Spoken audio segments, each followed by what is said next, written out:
하나님께서 우리에게 주시는 말씀은 창세기 1장 26절로 31절 말씀입니다.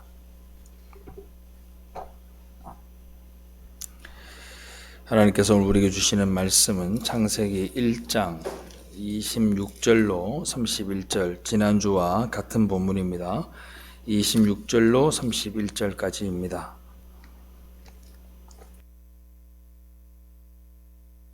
찾으셨으면 한 절씩 교독하겠습니다. 하나님이 이르시되 우리의 형상을 따라 우리의 모양대로 우리가 사람을 만들고 그들로 바다의 물고기와 하늘의 새와 가축과 온 땅과 땅에 기는 모든 것을 다스리게 하자 하시고, 하나님의 자기 형상 곧 하나님의 형상대로 하나님이 그들에게 복을 주시며 하나님이 그들에게 이르시되 생육하고 번성하여 땅에 충만하라. 땅을 정복하라. 바다의 물고기와 하늘의 새와 땅에 움직이는 모든 생물을 다스리라 하시니라. 하나님이 이르시되 내가 온 주변에 이 움직이는 모든 채소와 씨 가진 열매 모든 것을 너희에게 주노니 너희의 먹을 거리가 되리라. 또 땅의 모든 짐승과 하늘의 모든 새와 생명이 있어 땅에 기는 모든 것에게는 내가 모든 푸른 풀을 먹을 거리로 주노라 하시니 그대로 되니라. 하나님이 지으신 그 모든 것을 보시니 보시기에 심히 좋았더라. 저녁이 되고 아침이 되니 이는 여섯째 날이니라. 아멘. 할렐루야.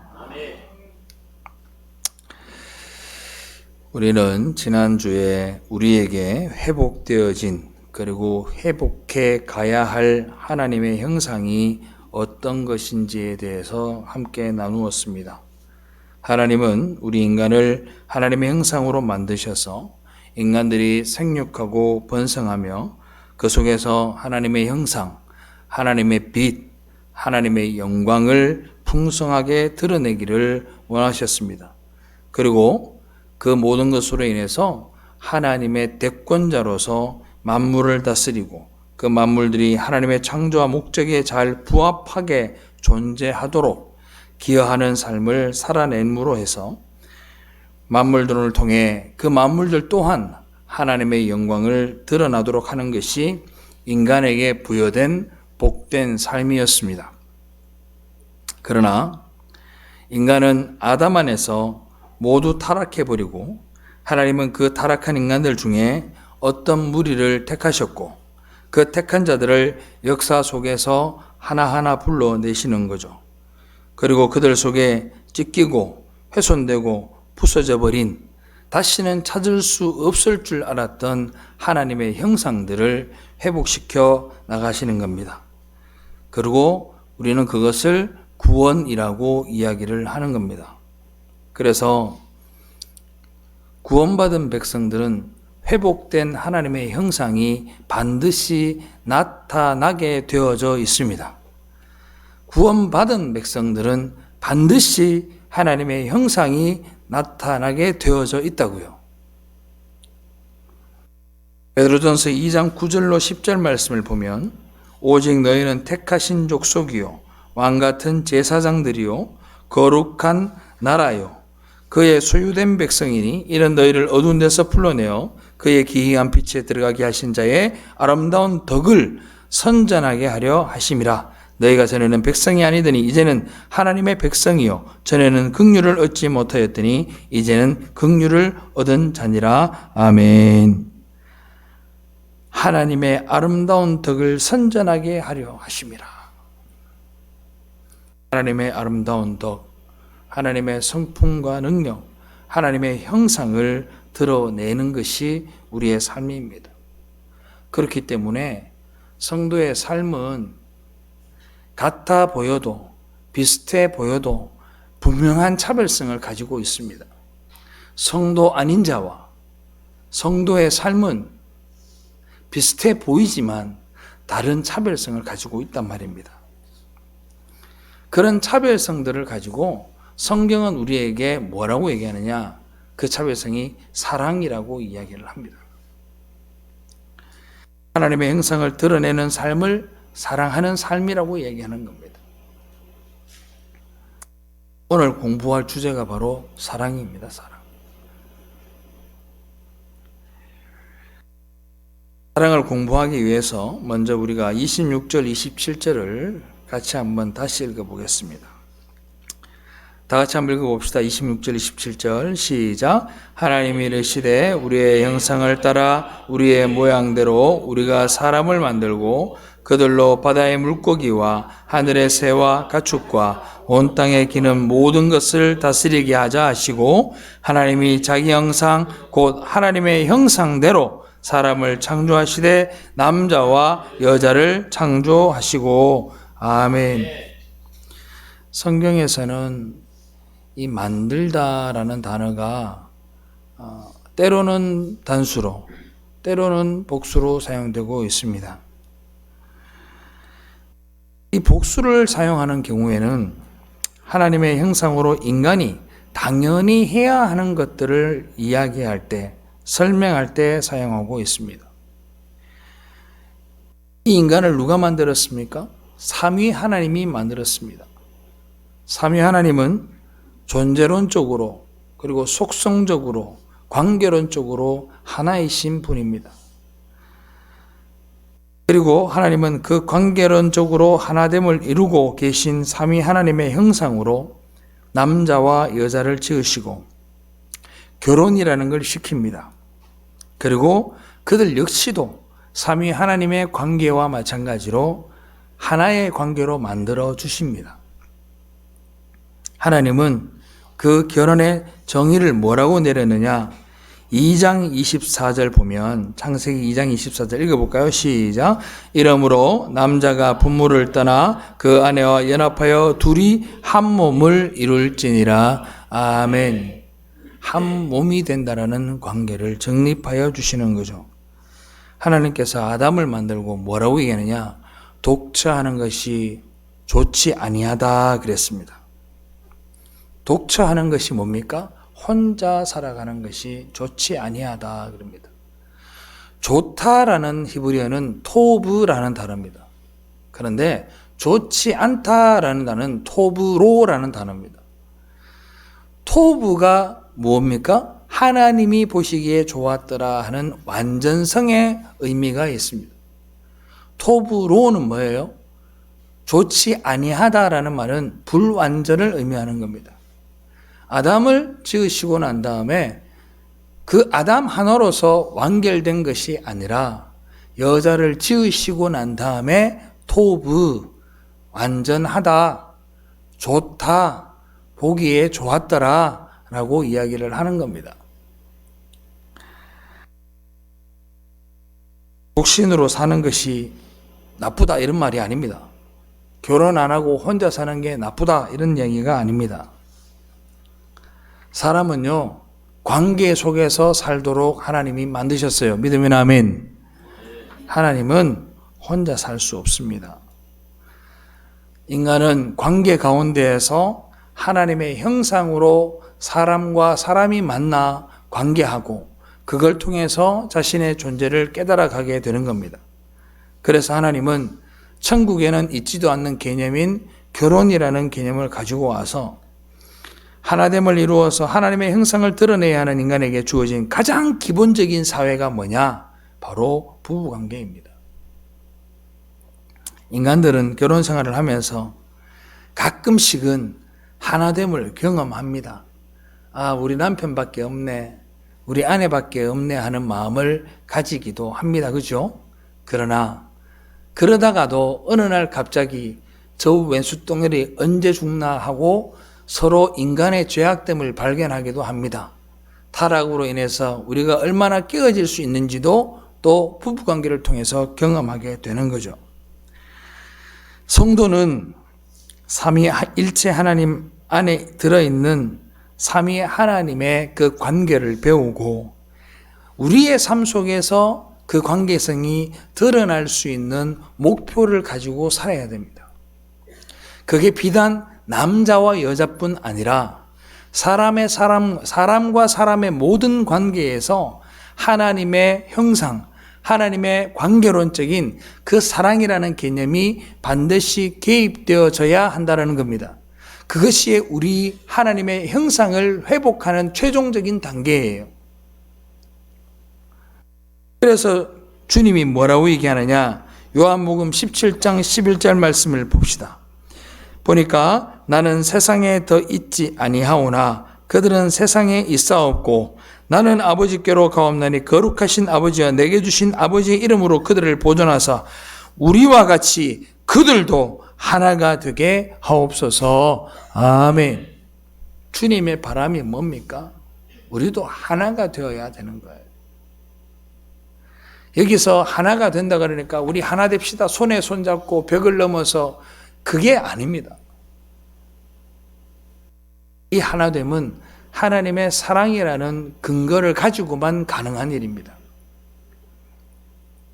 구원받은 하나님의 성도들은 이렇게 죄로 분열되어지고 깨어진 세상 속에서 삼위일체 하나님의 관계적 연합의 모습인 하나됨을 나타내야 합니다. 그러한 하나됨의 모습 속에서 하나님의 형상이 비로소 드러나게 되는 거예요. 여러분들이 아무리 노력하고 내가 계획과 또 어떤 시도와 이런 것들을 통해서 내가 하나님의 형상을 드러내어야지 하고 되는 것이 아닙니다. 그런데 드러내야 합니다. 그러면 이 하나님의 형상이 드러나게 되는 근본적 힘이 내 안에 있지 아니하면 하나님의 형상이 드러날까요? 드러나지 않을까요? 드러나지 않는다는 말입니다. 하나님의 형상은 우리 혼자 드러낼 수 있는 게 아닙니다. 가장 먼저 우선되어야 될 조건이 뭐냐면 상대가 있어야 됩니다. 남자와 여자를 만드셨다는 것은 남자와 여자의 관계뿐 아니라 남자와 여자를 통해 태어난 모든 인류가 모든 인간들의 관계 속에서 하나님의 형상이 드러나도록 하셨다라는 겁니다. 아담과 하와만 하나님의 형상이 드러나게 하신 것이 아니라 그 둘을 통해 출생된 모든 족속들이 다 하나님의 형상을 드러내도록 하나님이 그렇게 만들어 놓으신 거예요. 사랑하는 성도 여러분, 성경에 보면 성령의 열매가 있습니다. 사랑, 온유, 양선, 평 다 있습니다. 그런 것들이 나 혼자서 드러날 수 있는 겁니까? 인간의 관계 속에서만 나타낼 수 있는 겁니다. 인간의 관계 가운데에서 사랑도 드러나고 용서도 드러나고 자비도 드러나고 온유도 드러나고 양성과 모든 것들이 일어나게 되는 겁니다. 그러니까 하나님의 형상은 삼위일체 하나님의 관계처럼 인간들 서로의 관계 속에서 드러나야 하는 겁니다. 혼자서 나 혼자 빛을 발하고 나 혼자 그럴 수 없습니다. 예를 들어 드릴까요?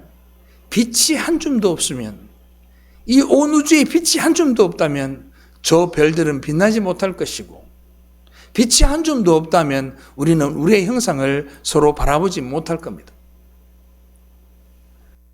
하나님의 형상도 마찬가지입니다. 하나님의 형상이 우리에게 비춰진 그 하나님의 형상이 발산되어지고 반사되어짐을 통해서 사람들이 그 하나님의 형상을 발견하게 되는 것이고 그것을 우리는 열매라고 이야기를 하는 거죠. 그래서 성부 하나님, 성자 하나님, 성령 하나님을 하나로 묶었던 것은 사랑이었던 겁니다. 그래서 성경이 뭐라고 얘기합니까? 하나님을 사랑이다 이렇게 얘기합니다. 요한일서 4장 8절 우리 다 같이 읽어봅시다. 요한일서 4장 8절 시작. 사랑하지 아니하는 자는 하나님을 알지 못하나니 이는 하나님은 사랑이심이라. 아멘. 하나님을 사랑하지 않는 자는 하나님을 알지 못하는데 왜 그러냐? 하나님이 사랑이기 때문에 그렇다는 거예요. 그러니까 우리 인간들은 원래 사랑으로 하나이셨던 삼위일체의 하나님처럼 사랑으로 하나가 되어야 했던 겁니다.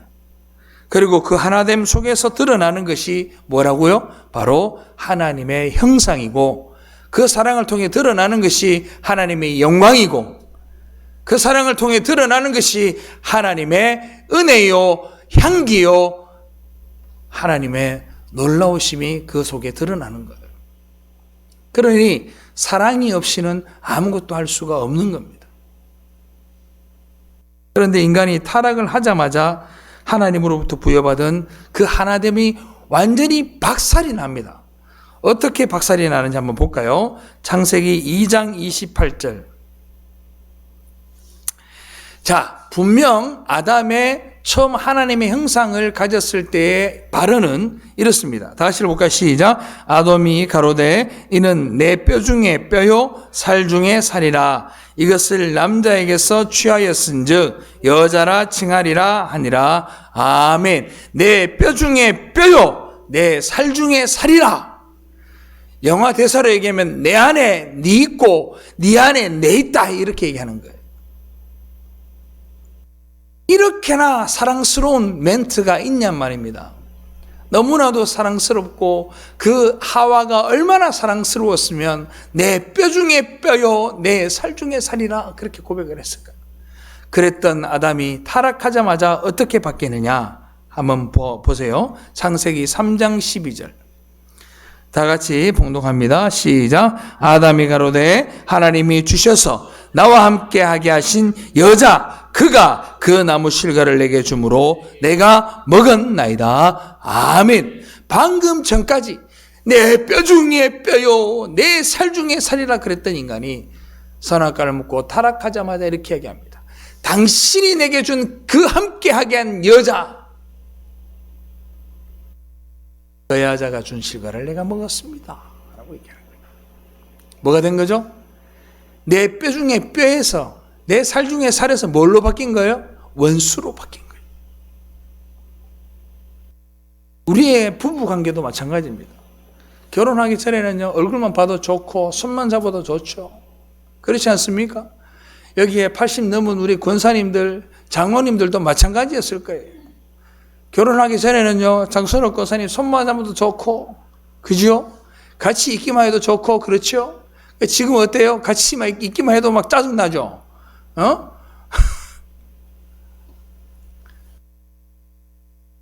아담과 하와에도 마찬가지. 그게 왜? 타락으로 인해서 그런 거예요. 사람과 사람의 관계가 사랑이 아니라 죄가 개입하면서 그 관계 가운데에 하나됨이 아닌 분열이 일어나게, 깨어짐이 일어나게 되는 겁니다. 죄는 사람과의 사이에서만 분열을 가져오는 것이 아니라 자연과의 관계에서도 분열을 가져왔고 그리고 하나님의 관계 가운데에서도 분열을 가지고 오게 됩니다. 그러니 그 분열된 가운데에서 우리는 얼마나 고통받고 살아가냐고요. 사랑한다 해놓고 영원히 머리가 파뿌리가 되도록 사랑한다 해놔놓고 그렇게 약속까지 해놓고도 원수지간으로 지내고 하나님이 다스리고 정복하라 하셨던 모든 자연물들이 나를 위해 존재해야 되는데 그 자연이 나를 오히려 죽이려 달라들고 나를 만드신 하나님은 나에게 늘 좋은 말만 해주실 줄 알았는데 당신이 원하시는 방향대로 우리가 끌려가다 보니 때로는 발바닥에 피가 나기도 하고 때로는 우리가 넘어지기도 하고 때로는 우리가 머리가 깨지기도 하는 그런 고통들을 당하면서 걸어가는 거죠. 그런데 그 모든 것들을 다시 하나됨으로 만들고 통일되게 만드는 것을 우리는 구원이라고 얘기하고 그 통일이 완성되는 것을 우리가 뭐라고 한다? 하나님의 나라라 이야기하고 그것을 또 다른 이름으로 새 하늘과 새 땅이라고 이야기를 하는 겁니다. 그 새 하늘과 새 땅이 여러분들에게 주어지는 그 순간 모든 것이 하나 되고 모든 것이 통일되며 모든 것이 하나님의 형상으로 복귀되게 됩니다. 그런 은혜가 여러분들에게 있기를 주님의 이름으로 축원합니다. 그리스도인의 사랑은 해도 되고 안 해도 되는 게 아니에요. 하나님의 명령입니다. 한 10여 년 전에 나온 책 가운데에 전도를 많이 하자는 취지로 쓴 책이 있습니다. 그게 사명, 어명 이런 책이었습니다. 어명. 그 책을 보면 전도는 어명이라고 이야기하면서 수없이 많은 전도를 할 것을 이야기합니다. 전도의 과정과 전도의 결과들이 이렇게 나타나더라. 이렇게 전도를 해라. 막 이야기합니다. 전도도 굉장히 중요합니다.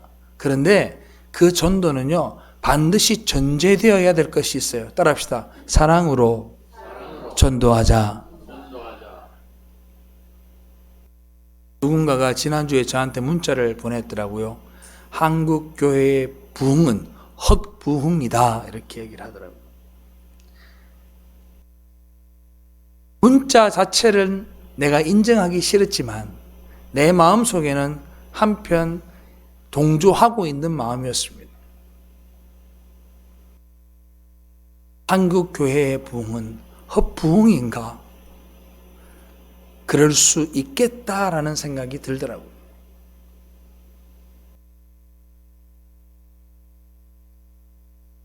사랑은, 이 그리스도의 사랑은 여러분들이 이 땅에서 이루어야 될 어명이고 사명인 줄로 믿으시기 바랍니다.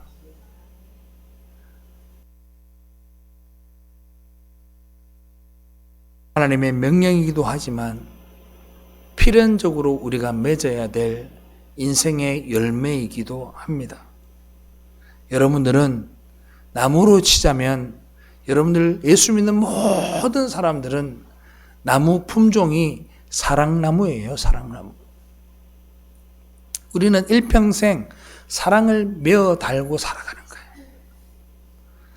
그 사랑을 매달았다가 그 사랑이 떨어져도 그곳에 또 다른 사랑을 맺고 그 사랑을 누가 따먹어도 또 그 소재 사랑을 메어다는 것이 성도가 해야 될 삶입니다. 그래서 성경이 하나님의 계명을 한마디로 뭐로 얘기합니까? 서로 사랑하라 얘기하는 겁니다.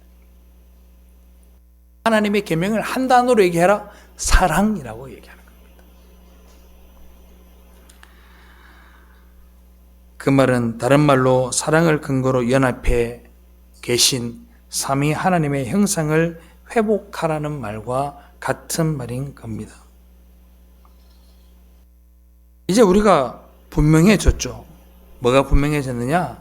하나님의 형상으로 지어져가는 우리 성도가 해야 할 유일한 일은, 따라합시다. 사랑하는 자로 지어져 가자.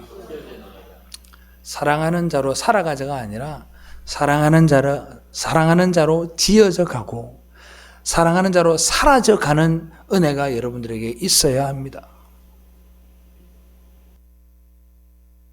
그러면 이제 궁금한 게 생기죠. 사랑이 뭘까요? 왠지 모른 척해도 관심이 있는 게 사랑입니까? 그렇지 않잖아요. 기계적인 행동이나 인간과 인간 간의 친분 관계를 이야기하는 것이 아닙니다. 성경이 요구하는 사랑은 하나님의 백성으로 거듭나지 못한 사람들은 절대 사랑할 수 없다입니다. 다시 한 번 말씀드릴게요. 성경에서 이야기하는 사랑은 그리스도의 은혜로 구원받은 사람만이 할 수 있는 겁니다. 믿으면 아멘. 믿지 않는 자들이 하는 사랑이 아니라 그리스도의 은혜로 구원받은 사람들이 할 수 있는 것, 그걸 우리는 사랑이라고 얘기합니다. 성경에서 하는 사랑하고 세상에서 하는 사랑을 혼용되게 또 혼돈 속에 헷갈려 하지 마십시오. 성경이 이야기하는 사랑은 하나님의 개입이 있습니다. 하나님의 은혜를 경험해야 합니다. 반드시 그들이 거듭난 은혜가 있는 자여야만 하나님의 사랑을 할 수가 있습니다. 인간적 사랑, 그건 절대로 영원할 수 없고 누구나 한 번쯤은 해봤을 법한 그런 행위에 불과합니다. 그런데 하나님의 사랑은 그런 것이 아닙니다. 자, 요한일서 2장 9절로 11절. 좀 길지만 같이 읽어봅시다. 시작.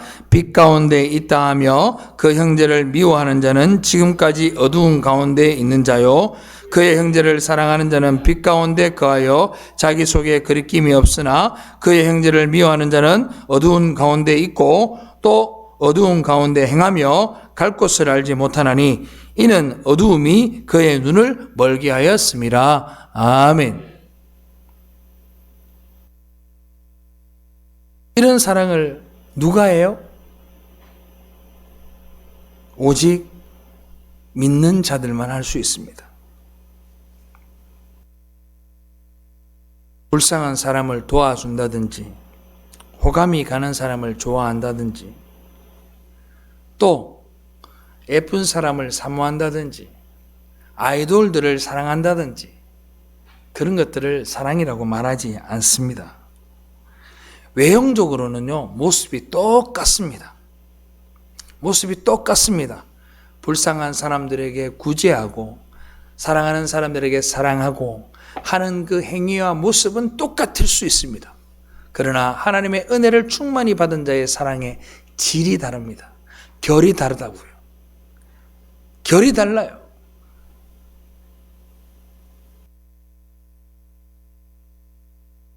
똑같은 행위인데 어떤 것은 사랑이 아닐 수 있고 어떤 것은 사랑일 수 있다, 이 말입니다. 자, 고린도전서 13장 3절 봅시다. 다 같이 봅시다. 시작. 내가 내게 있는 모든 것으로 구제하고 또 내 몸을 불사르게 내어줄지라도 사랑이 없으면 내게 아무 유익이 없느니라. 아멘. 내게 있는 모든 것을 주는 것도 사랑이 아니고 내 몸을 불태우는데 던져주어도 사랑이 아니라고 얘기합니다. 뭐가 없으면? 사랑이 없으면. 여기서 말하는 사랑, 어떤 사랑? 바로 하나님의 은혜로 우리 안에 있는 하나님의 사랑. 그 하나님의 형상이 내게 없이 그들에게 몸을 던져내어주고 모든 물질을 주더라도 그것은 뭐다? Nothing. 아무것도 아니다. 그래서 제가 여러분들에게 뭐라고 말씀을 드려요? 하나님 앞에 예물 드릴 때 진짜 신령과 진정으로 주님 앞에 드리라 그러잖아요. 많고 적음이 중요한 것이 아니라 아낌없이 주님 앞에 드리고, 혹시라도 드리다가 그게 아까우면 내가 뭐라 그러죠? 집에 가지고 가서 식구들하고 맛있는 거 사 먹으라 그러잖아요. 하나님 안 받는다고.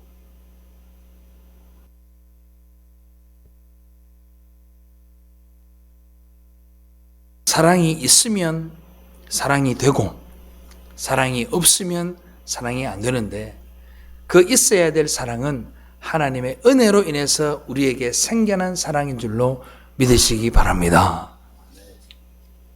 이게 놀라운 거예요, 사실은. 자, 또 봅시다. 요한 1서 2장 7절로 8절.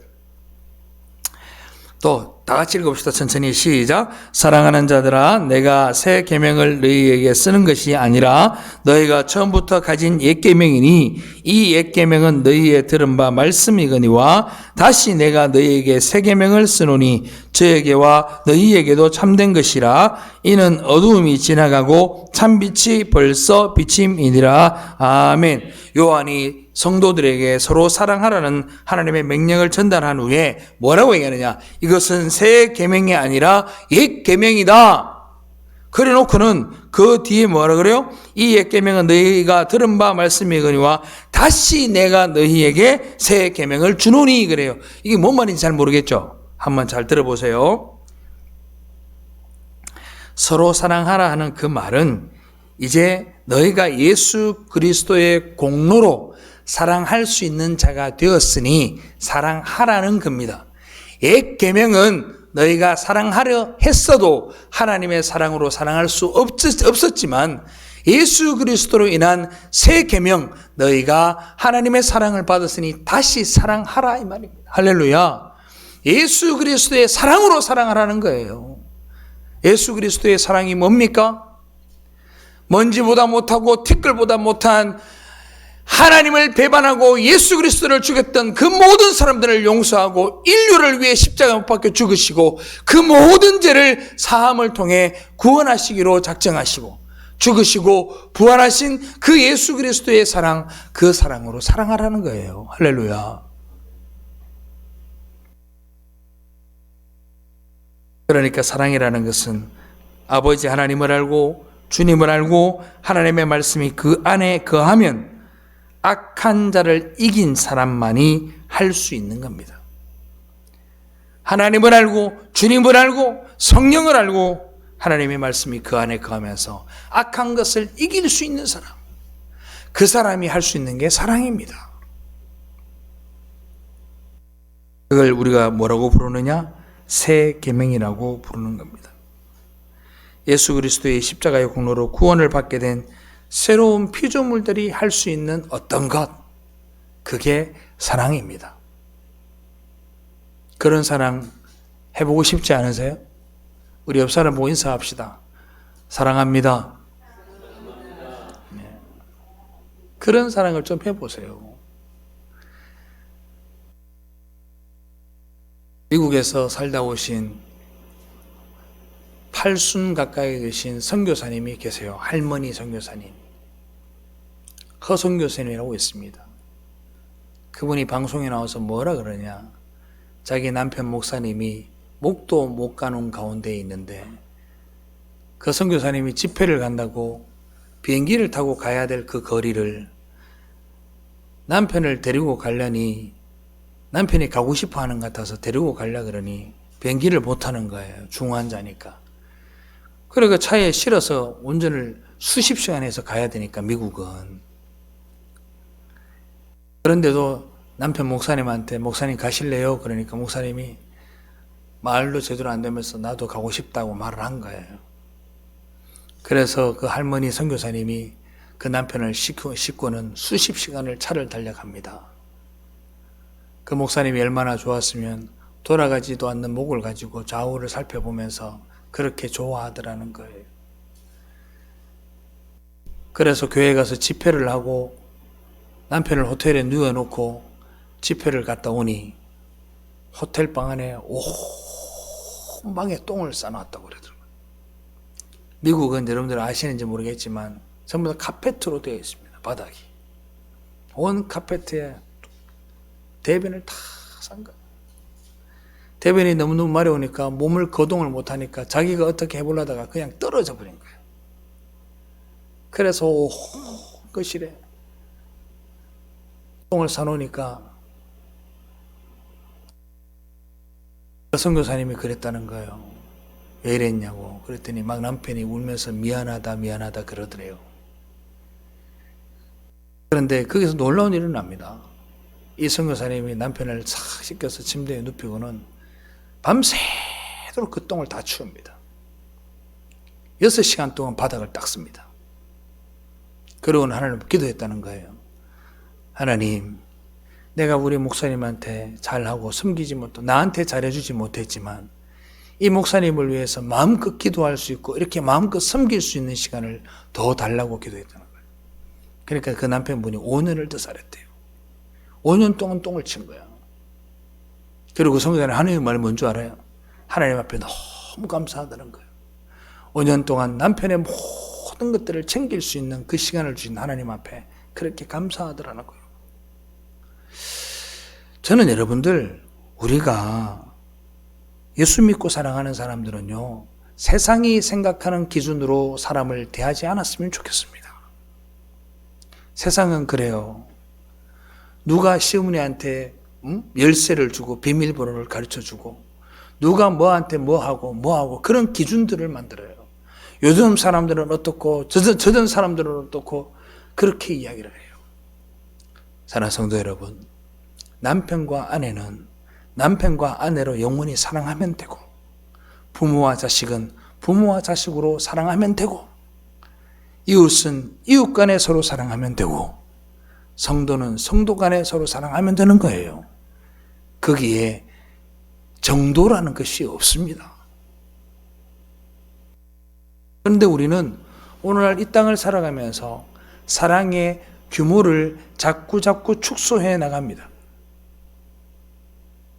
요즘 교회에서 막 뭉쳐서 같이 밥에 먹고 놀러 가는 사람 어딨노?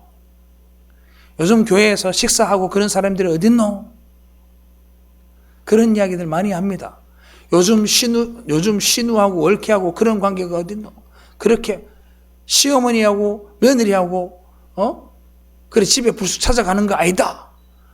그건 누가 만든 법이에요?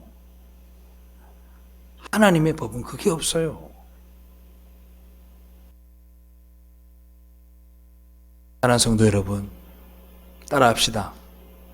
예절이 매너가 사랑을 앞서지 못한다. 이다 함부로 그런 이야기를 해요.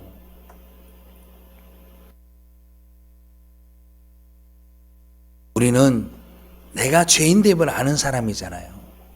하나님의 은혜로 죽을 자가 구원받았다라는 그것을 우리는 깨달은 사람들이잖아요. 그걸 깨달은 사람들이 다른 사람들을 대할 때 어떻게 대하겠습니까? 나보다 못 배운 사람, 나보다 가난한 사람, 나보다 못난 사람, 나보다 신앙생활 열심히 못하는 사람, 나보다 헌금 적게 하는 사람, 나보다 기도 적게 하는 사람, 그런 기준을 가질 수 있어요? 죽을 자들이 전부 사형 선고 받았던 사람들인데 그런 교만과 시금방을 뜰 수 있어요? 절대 그럴 수 없어요. 사랑이 어디서 출발하느냐? 바로 거기서 출발하는 거예요. 제가 1년 가까이 지금 표를 뭐라고 합니까? 나는 죽고 주만 살리라 그러잖아요. 내가 죽는데 어떻게 비교 대상을 삼아요, 사람들을.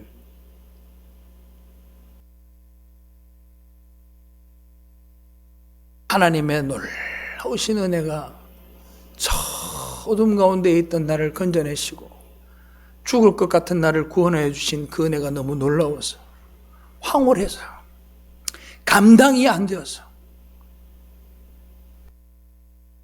가장 아래로 내려가서 하나님과 내 이웃을 섬기는 거, 그걸 사랑이라고 해요. 그런데요, 코딱지만한 교회도 아니면 수십만 명이 있는 교회도 그런 사랑이 보기 쉽지 않습니다. 그러니 어느 분이 말씀하신 것처럼 한국교회의 부흥은 헛부흥이라는 말이 나오는 거예요. 저는 우리 대서교회가 부흥하길 원합니다. 어떻게 부흥하길 원하느냐? 이런 사랑이 충만한 교회가 되기를 바랍니다. 여러분들 가진 적이 뭐 있어요? 여러분들이 그렇게 잘났어요? 아무도 여기는 잘난 사람도 없고 아무도 부유한 사람도 없고 아무도 그렇게 멋있는 사람이 없어. 그러니 사랑할 수 있는 조건이 완벽하잖아. 그러니 우리 안에 함께 사랑할 수 있기를 바랍니다. 배려하세요. 배려하세요. 그리고 서로를 위해 기도해 주세요. 응?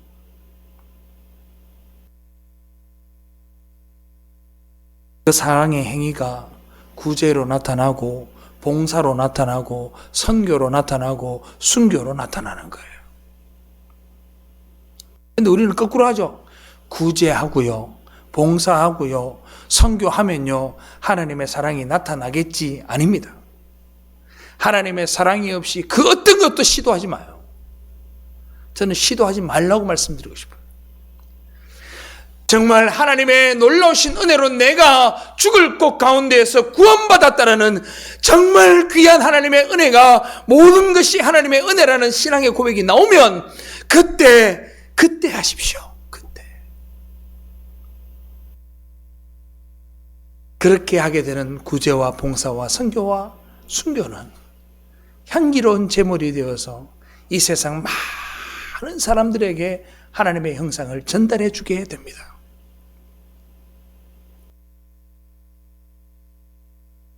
그리스도인들이 행하는 모든 행위들은 은혜의 복음을 근거로 해서 나오는 것이기 때문에 자랑이 없습니다.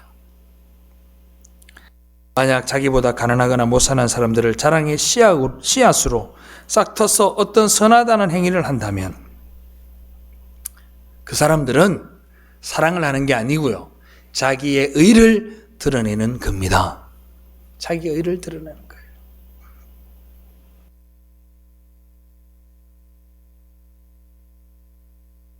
그런데 정말 놀라운 것은 자기의 의를 드러내는 그런 행위를 하면서도 스스로가 스스로에게 뭐라고 얘기하느냐? 나는 하나님의 사랑을 실천하고 있다고 착각 속에 빠져 있는 사람도 상당수 있다라는 겁니다.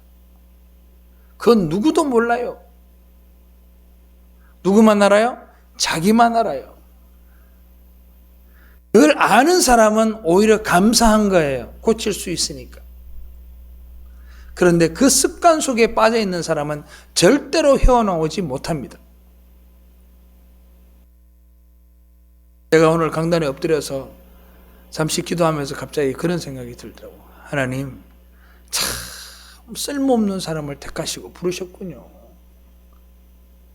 어떻게 나 같은 사람을 불러서 강단에 세우십니까?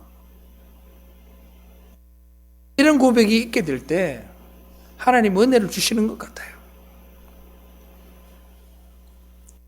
고린도전서 13장이 무슨 장입니까? 사랑장이라 그러잖아요. 거기 뭐라 그래요? 뭐가? 자기 몸을 불사르게 내어줄지라도 복음을 근거로 한 사랑이 없으면 뭐야? Nothing. 아무것도 아니다. 그래요.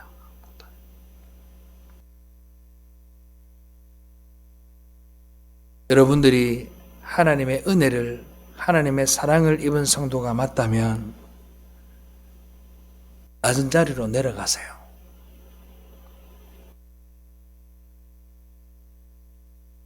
그 자리에 가야 사랑이신 하나님의 형상이 드러나게 됩니다.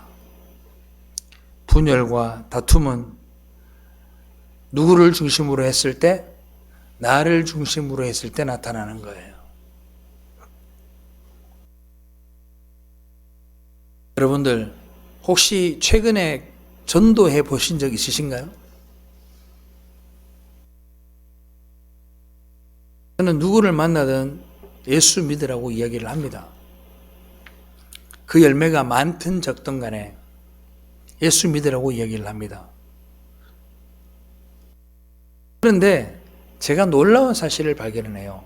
그 사람들의 눈과 그 사람들의 표정을 통해 이 사람들이 교회를 얼마나 우습게 보는지를 제가 경험하게 돼요. 세상은 왜 교회를 우습게 볼까요? 응? 세상은 왜 교회를 우습게 볼까? 그러다가 제가 어제 말씀 준비하면서 그런 생각이 들어요. 우리가 자초한 일 아닐까라는 생각이 들었어요.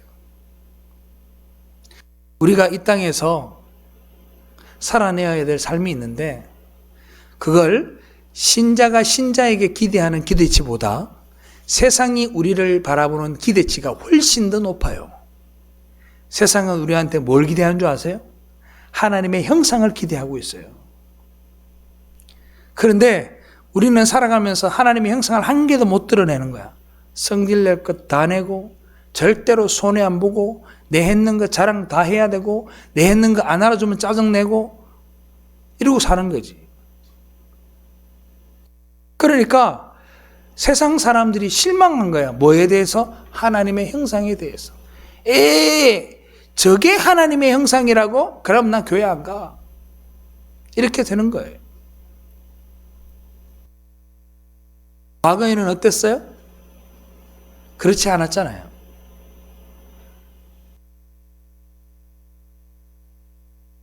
우리는 서로가 서로를 위해 함께 존재하는 겁니다. 우리 옆 사람 보고 따라합시다. 네가 없이, 옆 사람 얼굴 보면서 네가 없이 내가 없고 내 없이 네 없다. 그게 내 뼈 중에 뼈요 살 중에 살이라는 말이에요.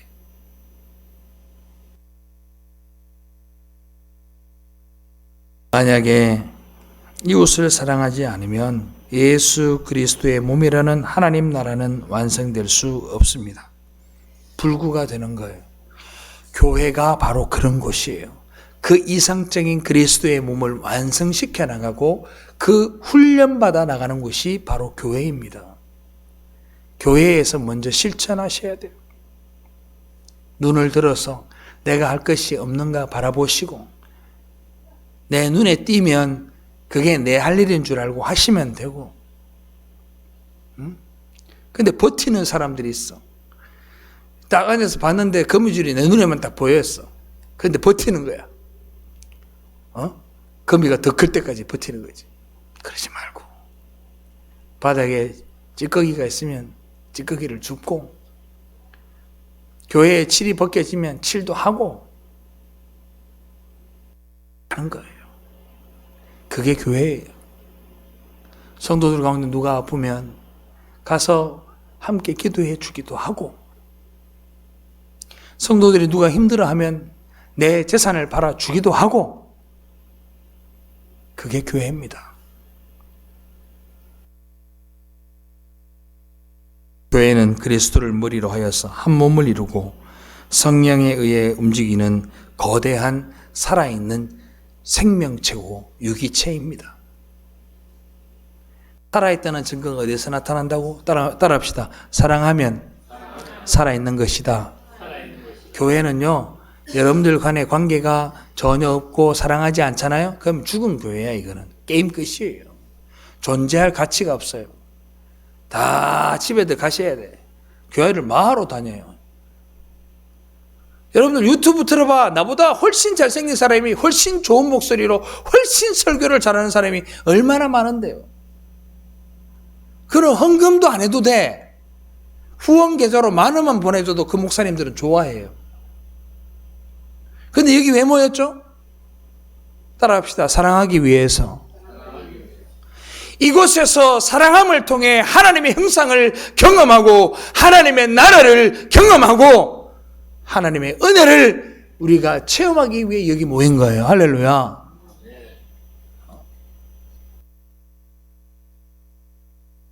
눈치 보고 그러지 말고 따라합시다. 사랑할 수 있는 만큼 사랑하자. 사랑할 수 있는 만큼 사랑해요.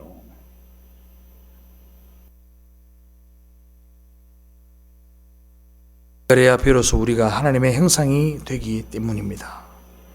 사랑하는 성도 여러분, 우리의 사랑은 복음 안에서 계시된 하나님의 은혜, 하나님의 사랑에서 출발하는 겁니다. 남자와 여자를 지으시고 사랑하라고 하신 것은 우리의 모든 관계 가운데 하나님의 사랑이 있기를 바라는 겁니다. 마지막으로 에베소서 5장 1절로 2절 말씀 읽고 마치겠습니다. 다 같이 읽겠습니다. 시작. 그러므로 사랑을 입은 자녀같이 너희는 하나님을 본받는 자가 되고 그리스도께서 너희를 사랑하신 것 같이 사랑 가운데서 행하라. 그는 우리를 위하여 자신을 버리사 향기로운 제물과 생축으로 하나님께 드리셨느니라. 아멘. 이 말씀이 여러분들의 삶의 지표가 되기를 주님의 이름으로 축원합니다. 기도합시다.